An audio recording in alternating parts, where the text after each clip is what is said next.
क्या बीजेपी और election commission मिलकर वोट चोरी कर रहे हैं, लोकतंत्र की हत्या कर रहे हैं? ये मैं नहीं, अपोजिशन लीडर राहुल गांधी ने 7 अगस्त को अपनी प्रेस कॉन्फ्रेंस में कहा।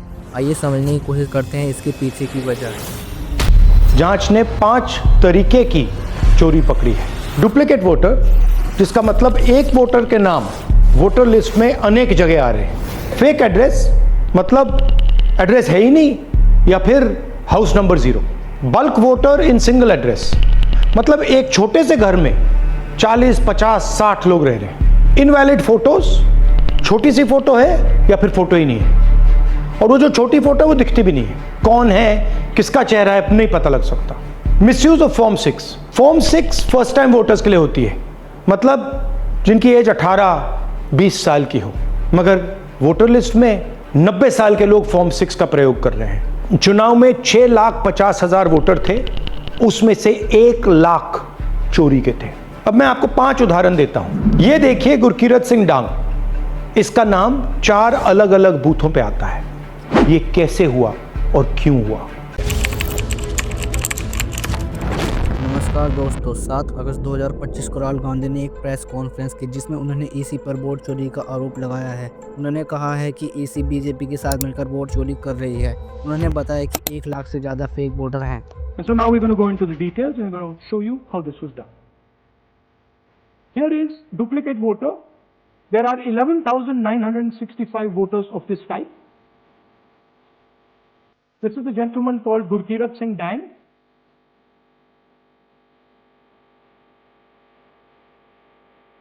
Here he is.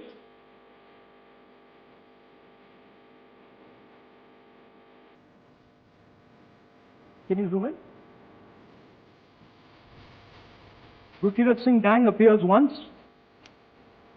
twice, 3 times, 4 times, in 4 different polling booths in the constituency. ना उन्होंने हमें वोटर लिस्ट दी और ना उन्होंने वीडियो रिकॉर्डिंग। डाउट हुआ, क्यों नहीं दे रहे, क्या कारण है? तो हमारे दिमाग में सवाल उठा, क्या इलेक्शन कमीशन बीजेपी की मदद कर रहा है? क्या इलेक्शन कमीशन ही इलेक्शन को चोरी करवा रहा है? सिर्फ 1 लोकसभा में 1 विधानसभा सीट में की, मगर मुझ में अब पूरा भरोसा है कि ऐसी 100 से ज़्यादा सीटें हैं हिंदुस्तान में। जो यहाँ हुआ है उन सीटों में भी हुआ है। फिर 13 अगस्त 2025 को दूसरी प्रेस कॉन्फ्रेंस बीजेपी नेता अनुराग ठाकुर ने करी जिसमें उन्होंने वोटिंग में धांधली की बात की है। रायबरेली में 2,99,000 डाउटफुल वोटर्स, ये देखिए कैसे है। और 17 अगस्त को तीसरी कॉन्फ्रेंस इसी के द्वारा की गई। The voter theft controversy and showdown over SIR, the Election Commission will now be holding news briefing tomorrow at 3 p.m. at the Raisina Road is what we are learning in this big breaking input coming in. In fact, the timing of this press conference is going to be extremely significant given that Congress has been alleging vote chori and Rahul Gandhi has been making claims of how he has atom bomb. Number इतना बड़ा है कि आप सोच रहे होंगे ये पूरे देश की बात की जाए, लेकिन यह आप जानकर हैरान हो जाओगे कि ये सिर्फ बेंगलोर सेंट्रल लोकसभा सीट की बात है। ये टोटल 5 टाइप की वोट चोरी है। 11,965 duplicate voter, 40,009 fake as invalid address, 10,452 bulk voter in single address, 4,132 invalid photo voters, 33,692 misuse of form 6। इसके बाद राहुल गांधी ने इलेक्शन कमीशन से CCTV फुटेज की डिमांड की, तो election commission chief Gyanesh Kumar ने बहुत ही नॉनसेंस बात कहते हुए टाल दिया कि किसी माँ बेटे की वीडियो शेयर करनी चाहिए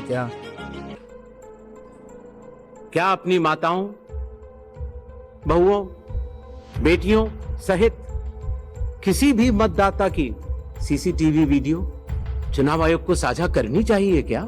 अरे बाप रे, क्या वह किसी के बेडरूम या किसी के बाथरूम की वीडियो है? इस बात से पता चलता है इलेक्शन कमीशन अभी भी पब्लिक को गैसलाइट करने की कोशिश कर रहा है। इसके बाद इलेक्शन कमीशन ने कहा राहुल गांधी को उन्हें एफिडेविट देना चाहिए या पूरे देश से माफ़ी मांगनी चाहिए। हलफनामा देना होगा या देश से माफी मांगनी होगी, तीसरा विकल्प नहीं है। जब बीजेपी MP अनुराग ठाकुर ने भी वोटिंग में धांधली की बात की है तो बीजेपी को तो ज्ञानेश कुमार को हटाने की मांग करनी चाहिए, पर ऐसा कभी होगा नहीं दोस्तों। बहरहाल इसके बाद राहुल गांधी और तेजस्वी यादव वोटर अधिकार यात्रा पर निकल चुके हैं। लेकिन दोस्तों यह समझने की बात है, ये सिर्फ एक पार्टी का मुद्दा नहीं बल्कि पूरे देश का मुद्दा है। ये देश हमारा है, ये लोकतंत्र हमारा है, ये वोट अधिकार हमारा है।